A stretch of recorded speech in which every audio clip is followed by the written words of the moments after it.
Eutrophication. Contamination. Asphyxiation.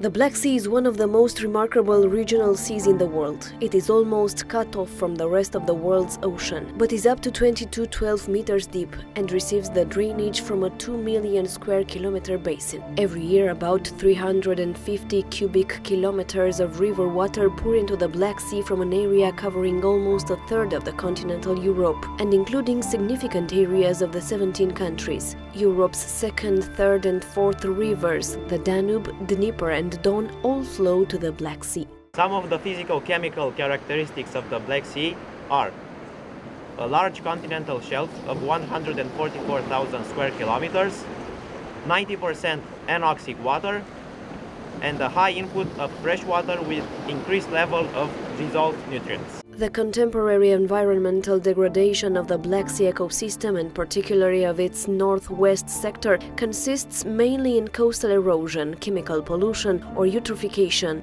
and long-term ecological changes, including the decline of biological diversity and loss of living resources. Eutrophication has risen as the nutrient load has increased due to anthropogenic activities with severe impact on the Black Sea. This phenomenon has led to planktonic blooms, accompanied by hypoxia and occasional anoxia, and often followed by mass mortalities of benthic biota, particularly of the northwest shelf. Why did this occur? The catastrophe appears to have been a consequence of eutrophication. During the late 1960s, there was a major change in the agricultural production, often called the Green Revolution. This change involved the use of large amounts of fertilizer and pesticides to sustain high crop yields. Eutrophication is the ecosystem's response to the addition of artificial or natural substances, mainly phosphates and nitrates, through detergents, fertilizers or sewage to an aquatic system. One example is the bloom or great increase of phytoplankton in a water body as a response to increased levels of nutrients.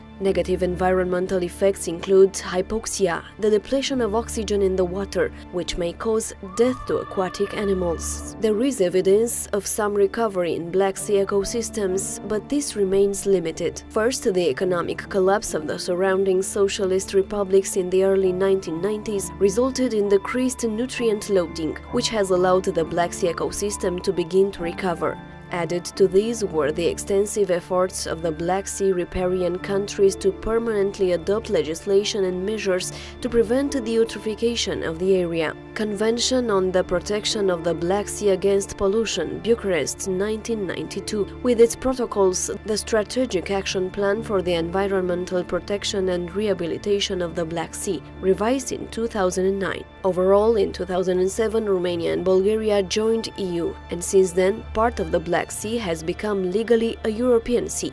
Currently, it was observed that the dissolved inorganic phosphorus concentrations in Romanian Black Sea waters decreased up to comparable values with the 1960s, reference period for the good quality of the Romanian Black Sea waters. The dissolved inorganic nitrogen content of the Romanian Black Sea waters is mainly influenced at surface by the Danube input. On the long term, we can observe the decreasing concentrations up to the level of 1991 and 1992, when the intensity of the eutrophication started to decrease. The current state of eutrophication of the Romanian Black Sea waters confirms the complexity of the phenomenon and its effects on the ecosystem. At the moment, a slightly improved state is documented, but easily to be destabilized by extreme phenomena governed by factors other than river input, such as climate change and atmospheric deposition.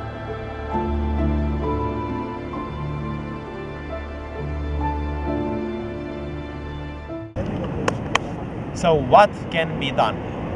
The integrated management of the eutrophication should comprise identification of all nutrient sources, knowledge of the hydrodynamics of the water body, particularly the way the nutrients are transported, reaching fertilization balance for nitrogen and phosphorus, regular soil and nutrients analysis, fertilization plans and registers, sufficient manure storage capacities for spreading of manure at appropriate periods, unfertilized grass buffer strips along watercourses and ditches, promotion of permanent grassland rather than temporary forage crops, prevention of erosion of sloping soils, precise irrigation management. Eutrophication has many causes and involves complex mechanisms.